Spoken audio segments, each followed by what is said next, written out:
Sorry you guys don't get to see the presentation, but I'll just kind of try and verbalize it. Might be working. Nice. So, welcome to the last Health and Homelessness of the quarter. Good job. Thanks all for making it. Just wanted to refresh you guys on the objectives for the course. Hopefully you remember these and thought about them as you're, sitting and learning or out in the community doing service. It really helps with this class just give you a better understanding of that marginalized population and helps you be better clinicians and individuals. Just for a refresher real quick, we work with a lot of community partners.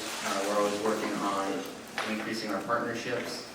If you didn't get a chance to go to all of these this quarter, you can look forward to it starting fall quarter, or I believe we will have a few opportunities in the summer, which I'll be getting emails about. One thing I did want to mention, I went to the Health Sciences Leadership Summit just a few days ago, and one of the groups that stood out to me is street medicine. It's run through, I believe, the UW School of Medicine in partnership with a couple of the other schools. They're just getting kind of started.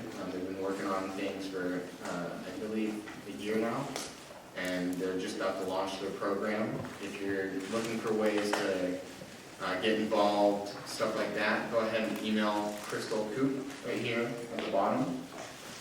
Or you guys can email me and I have some information from her that I can forward you. It looks like it's going to be a great opportunity once we get it off the ground and running. These are our other outreach opportunities. Many of you guys know these, or you should know them because of the required 6 hours that you hopefully will all have completed. On that note, we're trying to get everything turned in by the 28th. That's all assignments, evaluations, and hours logged. So please get on that.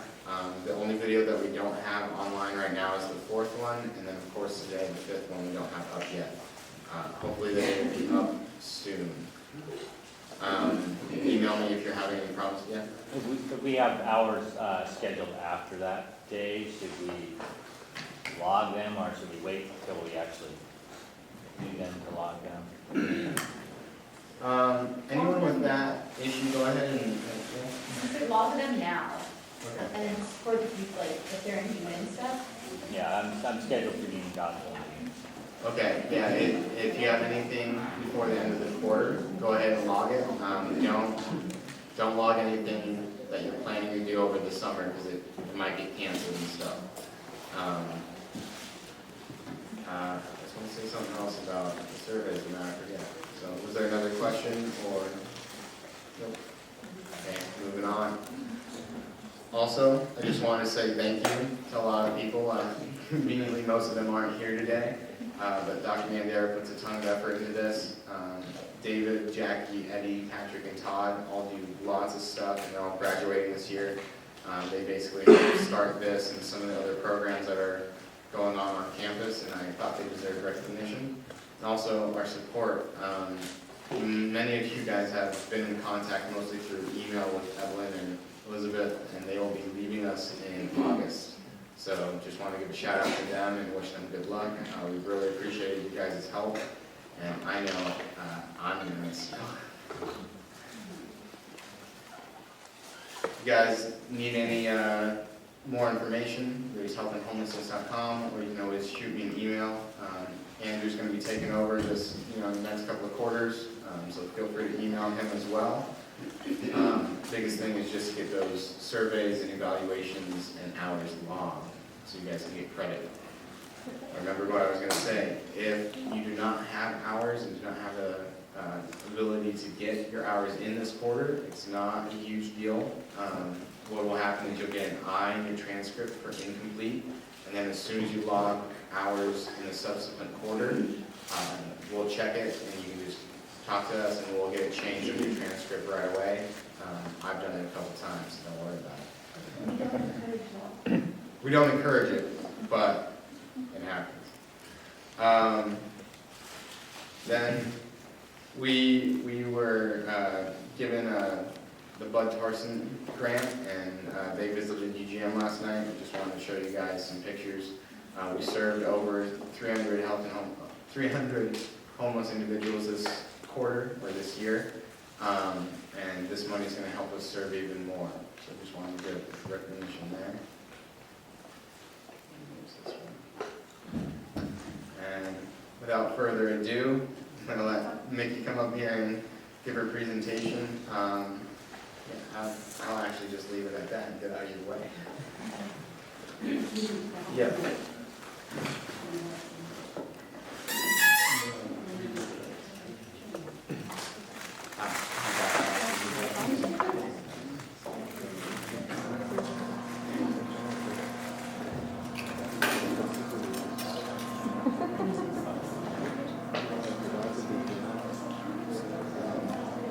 Can you all hear me in the back if I don't use a microphone? Great. So I'm Micki Kedzierski. I am a pharmacist. That's what the RPH stands for. I'm a CDP, a chemical dependency professional, so I'm kind of unusual as a pharmacist. I'm a full clinical professor here at the School of Pharmacy, and we are unique among schools of pharmacy in that we have a curricular enhancement pathway in chemical dependency for students.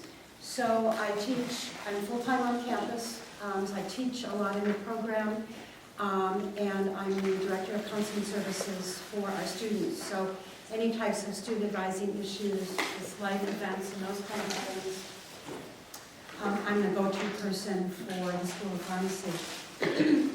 I put down everything treatment services there. I'm the pharmacist at ETS, we call it. It is a methadone-based treatment program for opioid addiction. It's down on Airport Way South, so just a few blocks east of Safeco Field. And I got recruited for that position in 2001 when federal and state laws changed with regard to how many doses of methadone a patient can take if they're out, if they're in a treatment program, and how big a supply they can have. I do a lot of practicums with students, and one of the things that I wanted to mention, because I'm just listening to this brief intro here, is that the School of Pharmacy is nationally recognized for the outreach that we do to underserved patient populations. And I teach a course that's called Pharm 591. It's in autumn and spring quarters. It's at the Salvation Army Adult Rehabilitation Center here, which is a work therapy-based program for the treatment of opioid addiction. And I'm going to talk a little bit more about the Salvation Army as we get going, but I've been working there for the last 14 years. It's a collaboration that the university has with, we call it the ARC, the Adult Rehabilitation Center. And it started out as an interprofessional collaboration that was under a nursing course number. And then as global health kind of came to be more of the perspective, a lot of the other schools pulled out. And we've never had a representative as students from the dental school participate in this course. It's 2 credits, meets on Tuesday afternoons from 2:30 to 6.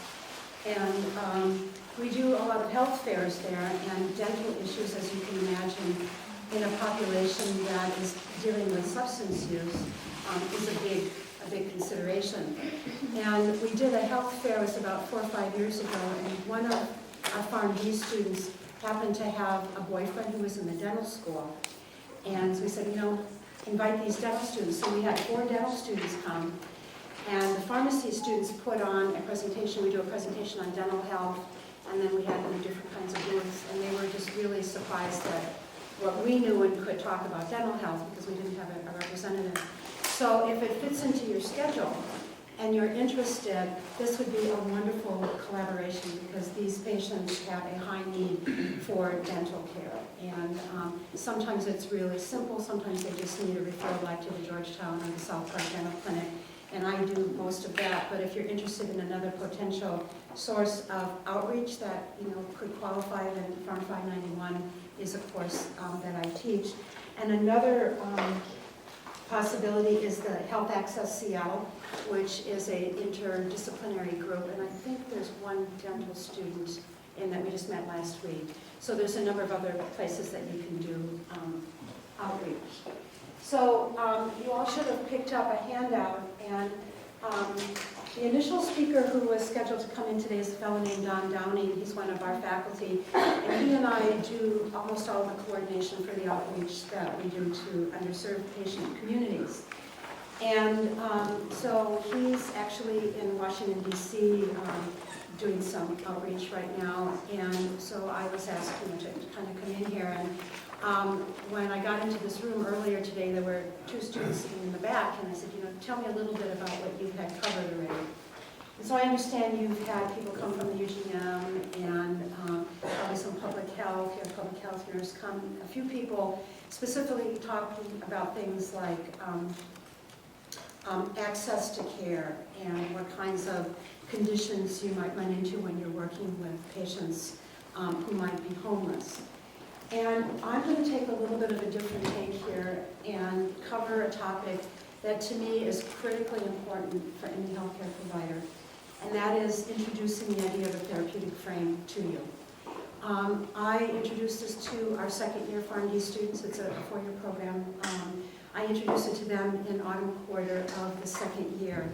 And this is really a foundation, I think, of understanding how you can provide the best care. You get a lot of information about techniques and resources in the community, and you've got your skills built up in your program, and you know all these right things to do. But sometimes you find yourself often actually in a situation where the right thing to do isn't something that you can do, or isn't something that you should do. Or you might have really strong feelings about a patient or a particular circumstance. And the therapeutic frame is a way of being able to look at that.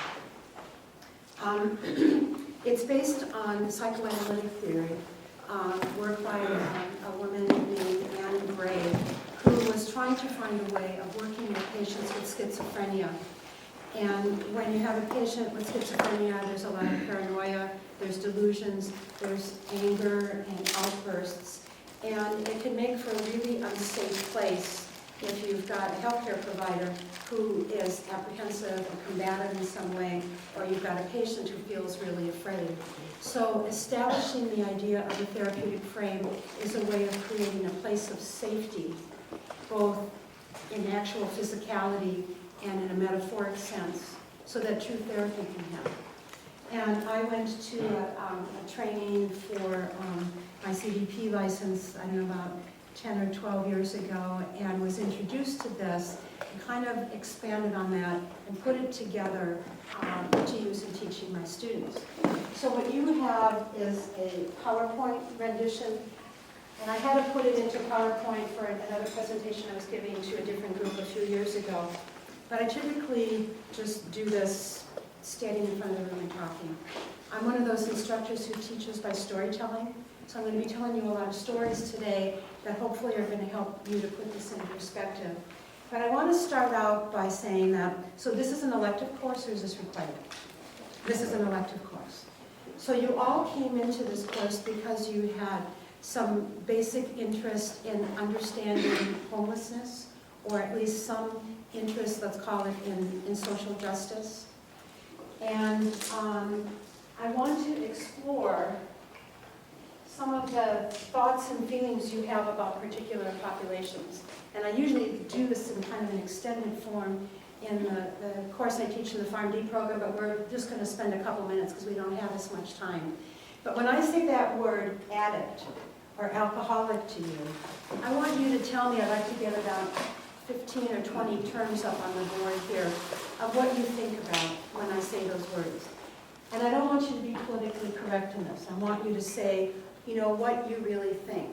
And it's really easy because we're healthcare providers to say, well, these are people who need help and people who lack resources.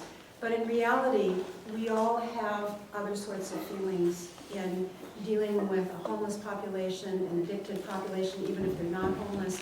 And I want to get some of those on the board. So just kind of shout them out to me, and I'm going to write them on the board. I want to get at least 15 or 20 minutes. Anybody? Veteran. Okay, this is a course on homelessness, so we're going to put homeless. Stressed.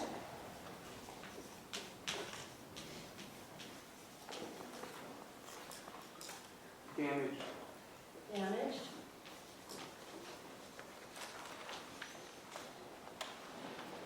Okay. How about manipulative? You know, most of you probably have not been in the position at all yet of writing a prescription for a pain medication. We've got 2 pharmacy students here in this class, and they can tell you from their experience that probably on an almost daily basis they're dealing with someone who's coming in with a controlled substance prescription who may or may not be telling the truth about their situation. So we've got manipulative,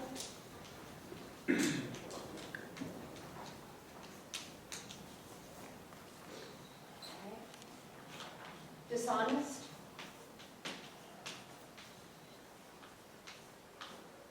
so some of you, have any of you done any of your volunteer work in a shelter? How about dirty? So poor hygiene, unclean.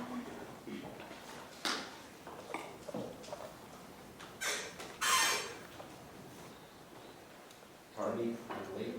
Late. So let's put tardy, late, all those kinds of things into a general category of irresponsible.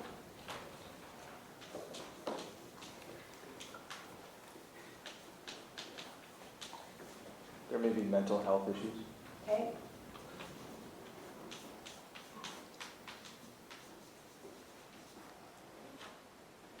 How about scary? You know, we hear that people on methamphetamine and PCP and LSD might be out on the street, assault, different types of criminal activity, all kinds of theft. So let's put something in here about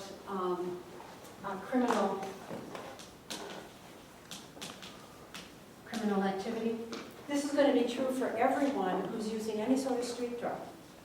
So if you're an underage drinker, if you're using meth, if you've got cocaine, whatever, there's going to be some sort of criminal activity, which could include a DUI as a possibility. So we've got a number of things up here that are uncomfortable.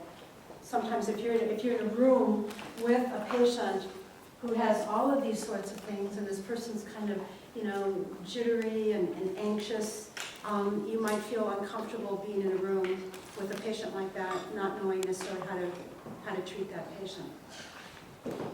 So what the therapeutic frame is all about, I tell my students that there's only 3 things really that are important for you to remember about the idea of therapeutic frame. And if you remember those 3 things, they will help guide you in any decisions that you're making working with any patients. Normal patients, as my patients call them normies, or people with addictions. The first one of those is to meet people where they are. The second is to question your assumptions. And the third is to not believe everything that you think. And oftentimes we find ourselves in a situation, especially if it's kind of a critical situation, and we get in there and we take care of the task that needs to be done, and then we back off and we have these types of emotional feelings about a particular situation. So what the therapeutic frame really involves is taking a look at a patient, understanding where they're coming from, taking a look at ourselves, and understanding where we're coming from, and putting those 2 things together. So a way that I like to look at that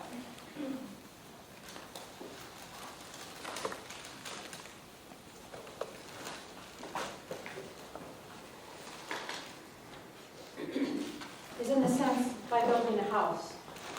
And if we build the house and we say that sort of the roof or the attic of the house are the things that are going to guide us in our decisions. So we've got the laws of Washington that govern our respective licenses. We've got standards of practice. You've got your therapeutic knowledge base, the skills that you learn. These are all things that guide you, and then you have a sense of your own professional ethics within the profession, and then your own personal ethics. And all you have to do is read the newspaper at least once a week, and there's always something in there about some medical provider who makes an unethical decision with regard to a patient.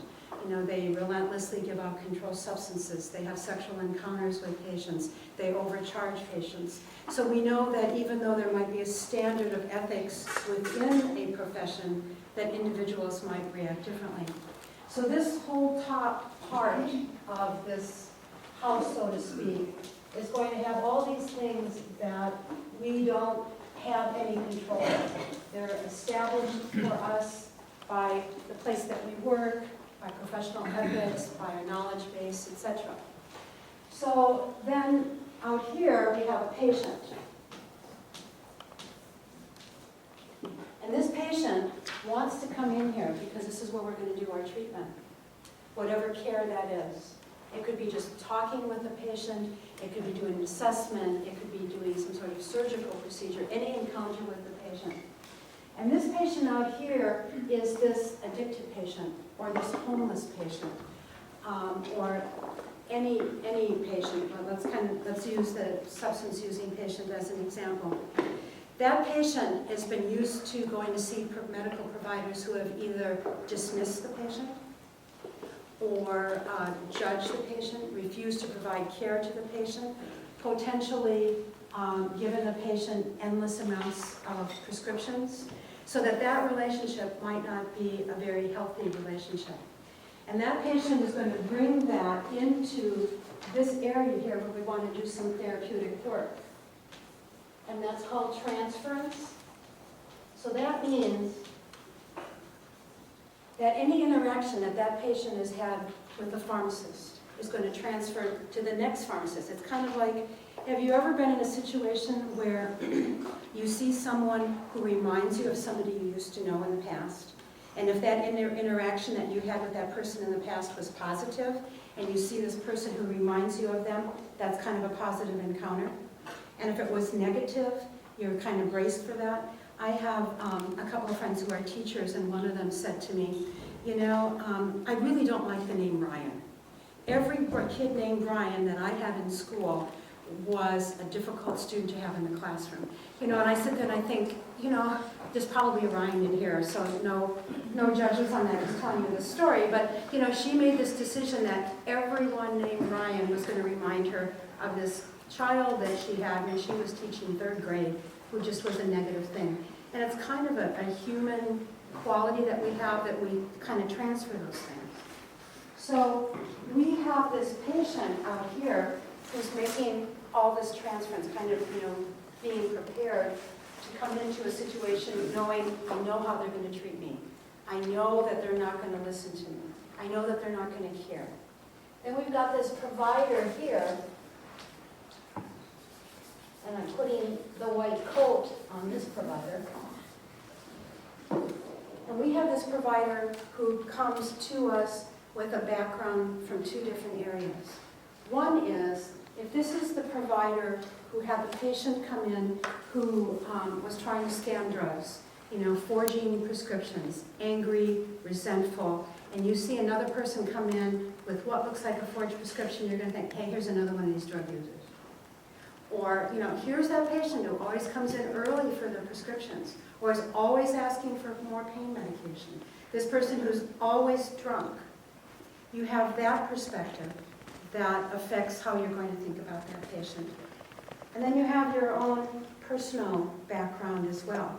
So that if you grew up in a family situation where there was alcoholism or addiction or some, you know, significant mental illness, and this patient comes in and exhibits any of these kinds of behaviors that reminds you of those things that you had experienced in the past, you're going to put that into the way that you interact with that patient as well. And that is called countertransference.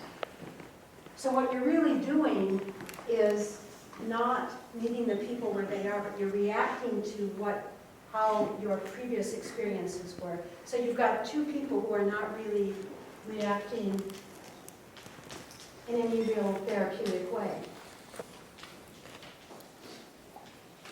So the challenge then is to find a way of being able to have these two people interact in a situation that comes in, already significantly loaded and charged. And that's where this whole idea of meeting people where they are, questioning your assumptions, and not believing everything that you think comes in. And it's a tough thing to do because we all have these sorts of feelings. So I'm going to tell you two stories about that.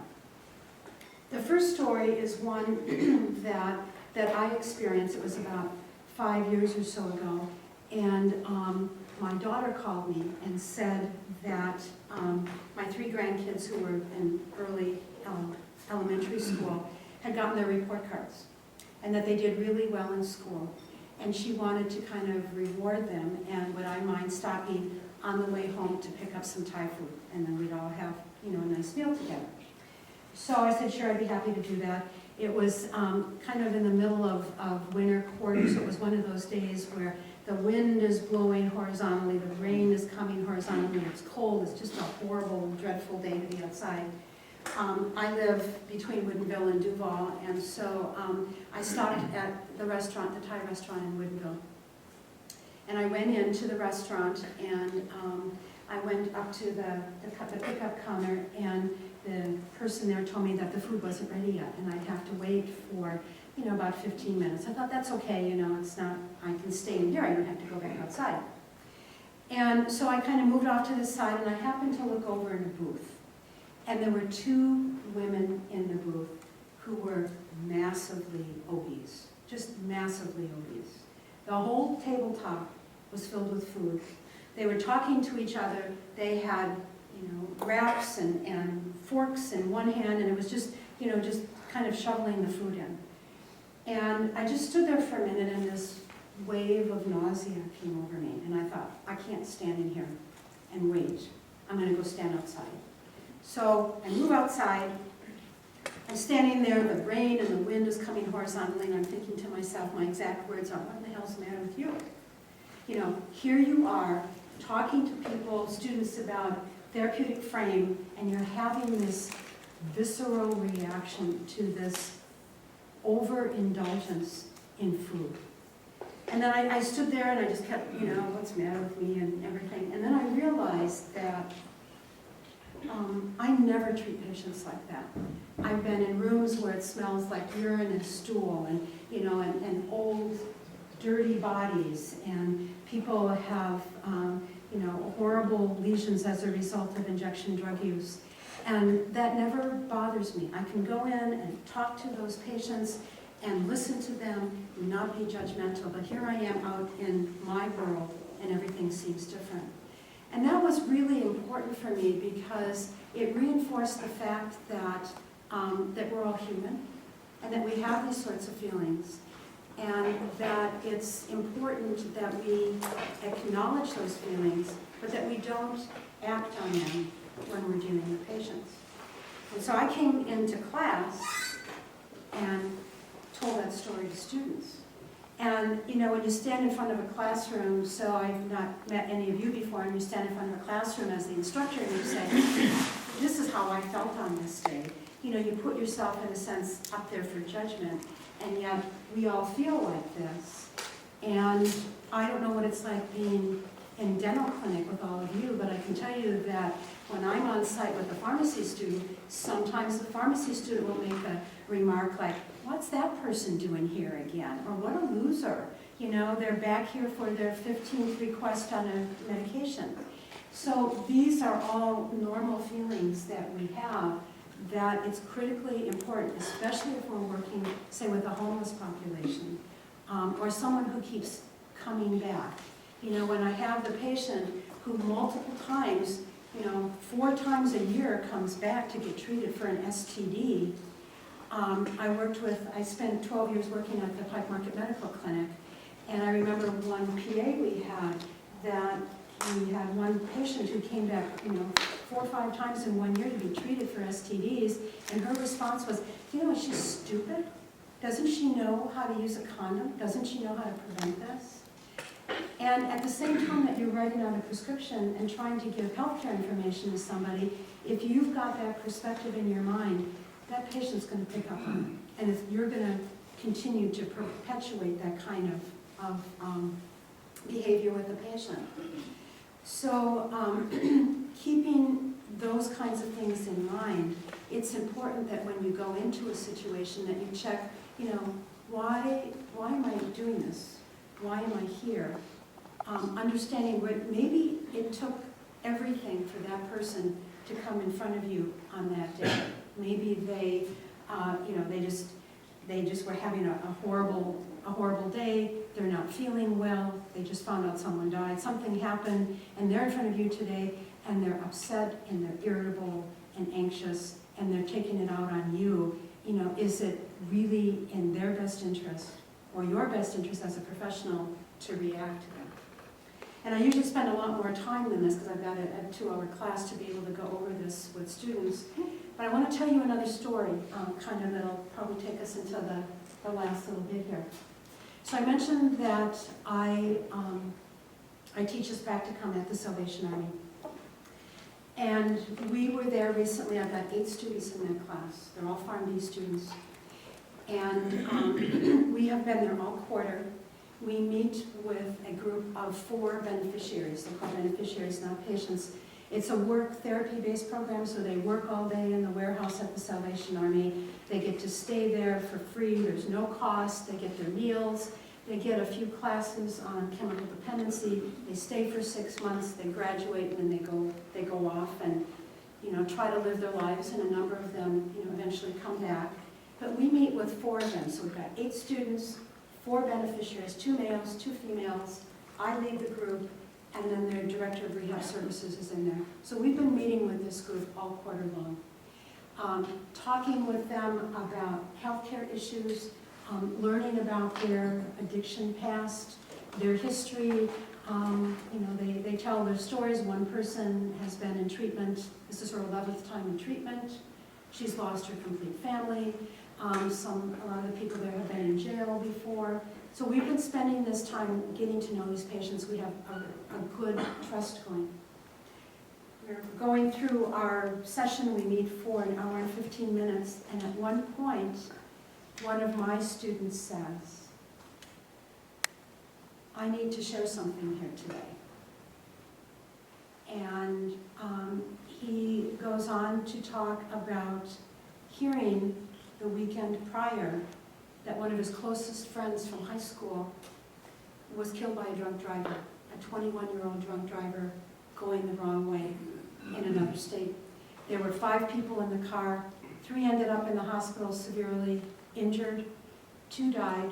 These people were all medical students celebrating the end of their 2nd year in medical school. And my student brought this up to this group and said,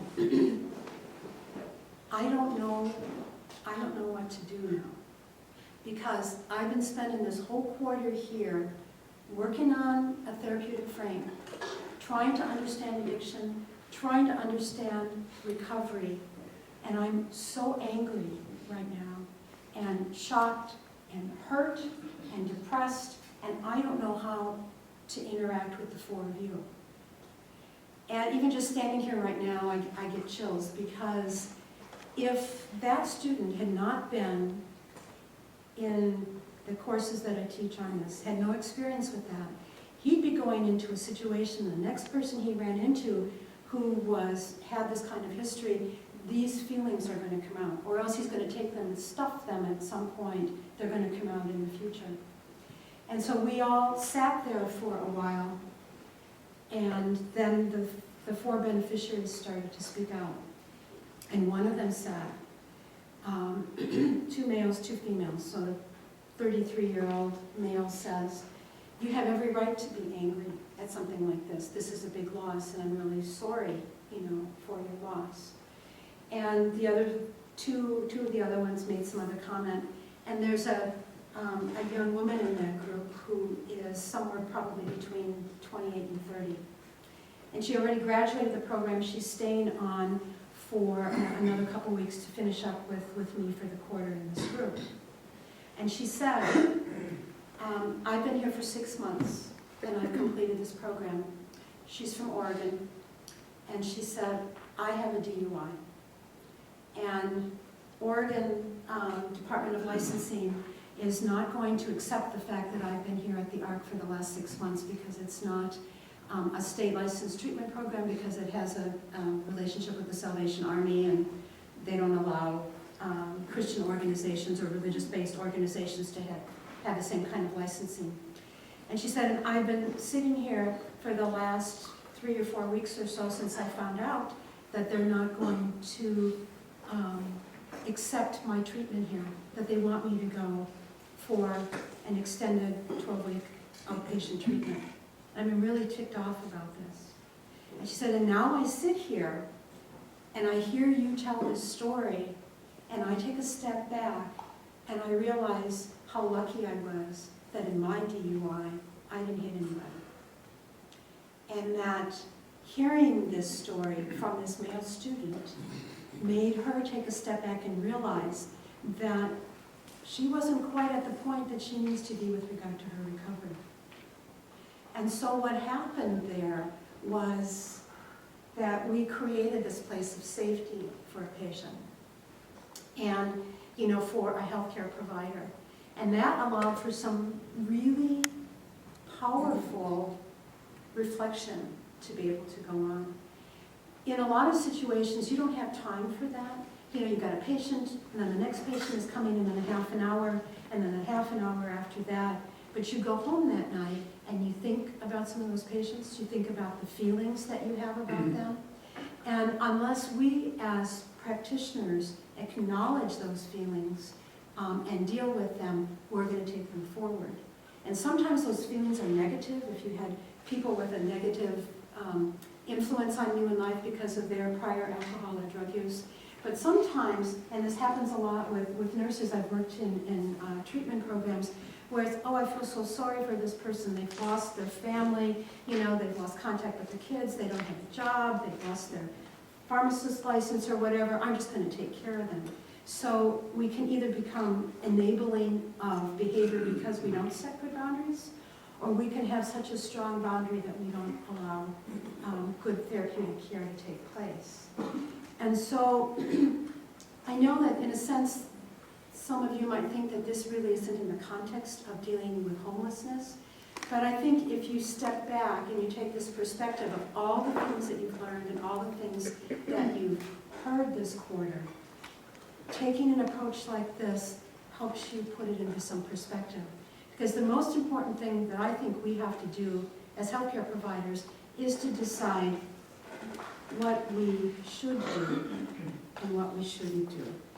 What we can do and what we can't do. And what we will do and what we won't do. And all of those are stages. And I've been in practice for a long time and did not understand that at one point I started working as if I were in a therapeutic frame. I didn't know that terminology. And once I realized that was what I'm doing, it makes your practice so much more rewarding. It helps you be able to take a step back and figure out those sorts of things and really do something of care rather than thinking, why isn't this patient grateful for all of the things that I've done for them, all the time that I've given. So in a way, it seems to me when I was talking with, I guess, Elizabeth about this, that this seemed like a good way to be able to hopefully kind of pull the quarter together for all of you. So, any questions? Anybody else? You can ask questions about the Salvation Army or about the course, Evergreen Treatment Services, methadone treatment, any of those kinds of things if you have them. Yes? So according to how you said it's normal to have those visceral reactions to some of the things, I'm just curious as a hospital worker, a lot of times if you don't really project it to that specific patient, you may project it later to work coworkers or, kind of, we all vent. Yeah, So how do you how do you vent? yes, vent properly? I don't know. So I think vent is an interesting word, because when I think of a vent, I remember the cars when I was a little kid, and instead of having one big window that rolled down in the front or the back, they have one window and then like a little sail-shaped window, and that was the vent. And you open that thing up and the wind would just come smashing in on you. So when you vent something, it's like sending something out with force. And so one of the things that I think is really important, that I really try to work with students about, is to help you find a way to express what happened, express your feelings about it, without having to be negative about someone else, without having to make a judgment about another person. To say, when I was in this situation, so another situation, at Evergreen Treatment Services, I had a patient at one point who was a new patient to me, very large man, had a job as a social worker, knew all the correct words, etc. Just didn't feel like he should be there, that he was above the fact of having to be in treatment for his opioid dependence. And he was a little frightening, and he would be kind of intimidating. And one time I was in with another patient, and he just barged in. And I had to tell him, your appointment isn't until this time, you've got to get UA and all these sorts of things. But it was a little disturbing for me. And when he came back in, I talked with him, got everything taken care of, re-explained the rules and everything. And afterwards, I was still kind of shaking inside.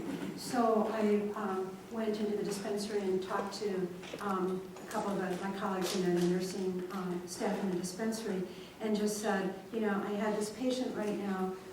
This is who he was. Do you know him? Yes. These are some of the things that happened.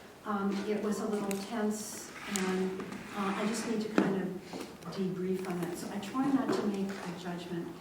I remember one of the years when I, in the bottom quarter course for PharmD students, one of the students came in, was working as an intern here at the medical center, and he came in and he related something that had happened that weekend when he was at work.